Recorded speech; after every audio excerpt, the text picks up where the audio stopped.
শারীরিক দুর্বলতা কাটে না, অনেক ঔষধপত্র খাওয়ার পরেও একটি দোয়া শিখায় দেন।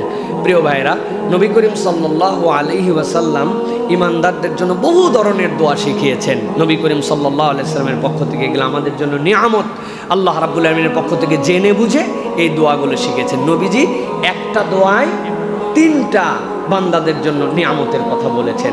একটা আল্লাহ নবী বলছেন, আল্লাহুম্মা আফিনি ফি বাদানি, আল্লাহ তুমি আমার শরীরকে শেফা দান করে দাও। আল্লাহুম্মা আফিনি ফি বাসারি, আল্লাহ তুমি আমার চোখকে নিরাপত্তা দিয়ে দাও, শেফা দান করো। আল্লাহুম্মা আফিনি ফি সামঈ, আল্লাহ তুমি আমার কানকে ভালো করে দাও।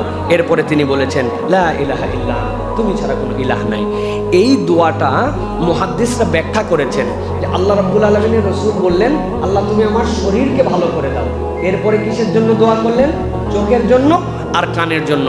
প্রত্যেকটা মানুষের জীবনে একটা ইনপুট আছে, ব্রেন যে প্রসেসিং করে, ওই প্রসেসিংয়ে মানুষের জীবনের ইনপুট হচ্ছে দুইটা, চোখ আর কান। আপনার চোখ যদি না থাকে আর কান যদি না থাকে, আপনি ব্রেনের কোনো কিছু প্রক্রিয়া করার মতো নিতে পারবেন না।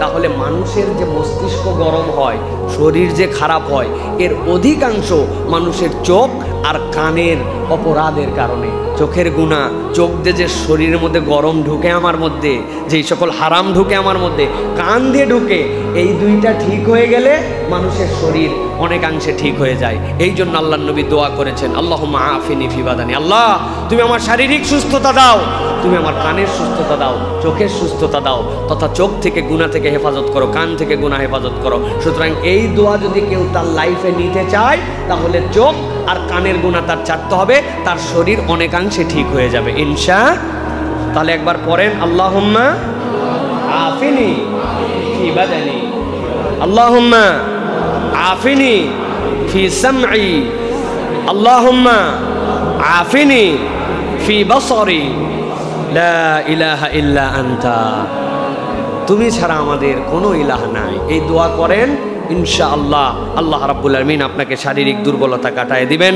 সাথে সাথে একটু করে মধু খাওয়ার জন্য চেষ্টা করেন, একটু করে কালো জিরা খাওয়ার জন্য চেষ্টা করেন।